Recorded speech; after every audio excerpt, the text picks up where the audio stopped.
Lesson 8F. Making a Difference. A. A-Tech compliments.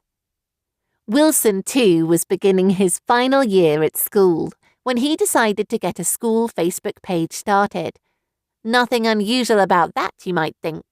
But Wilson's motivation for setting up the page wasn't to discover the latest school gossip. He believed that Facebook could help him take on a problem that was making life difficult for a few schoolmates: bullying. Without mentioning his plans to his friends, Wilson launched A-Tech Compliments, a Facebook page which invited students to send in anonymous compliments about each other, their teachers, and their school. At first, Wilson wasn't expecting much of a response, and he monitored messages closely in case unpleasant comments or racism appeared. However, Wilson needn't have worried. A-Tech Compliments was an instant success and quickly had 500 regular followers, all of them being positive. It seemed that the students were just waiting for the opportunity to say nice things about each other and their school. Although everybody wanted to know who had thought up this great idea, Wilson kept his identity secret until the end of the school year, when the school intercom asked the creator of the Facebook page to reveal himself. Wilson stepped forward to receive the applause and thanks of the whole school. He was also given one last job to do: train a new administrator so the page could continue after Wilson stepped down. Today, the idea has also spread to high schools across the country. B.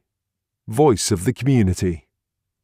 A teacher spotted René Silva's talent for writing when he was just 11 and encouraged him to set up a community newspaper. René accepted the challenge and took on publishing Voz da Comunidade, Voice of the Community, and he soon realized that the monthly newspaper could help his neighborhood. René lives on the edge of Rio de Janeiro in a favela, a poor town that used to be controlled by armed drug gangs. René's newspaper quickly became a vehicle for protest about the poor conditions in the favela and gave a voice to local residents who are campaigning to make the community a safer and better place to live. But one Saturday morning, Voz da Comunidade was transformed from a small local newspaper into Brazil's most popular source of information. The government had decided to force the drug dealers out of the favela and had sent soldiers onto the streets. Journalists from the mainstream media waited outside the favela for news, but René and his team of teenage reporters were in the middle of the action.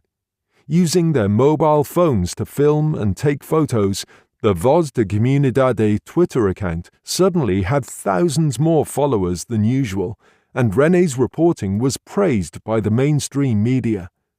More importantly, it started a debate about how the government should help the inhabitants of Brazil's hundreds of favelas.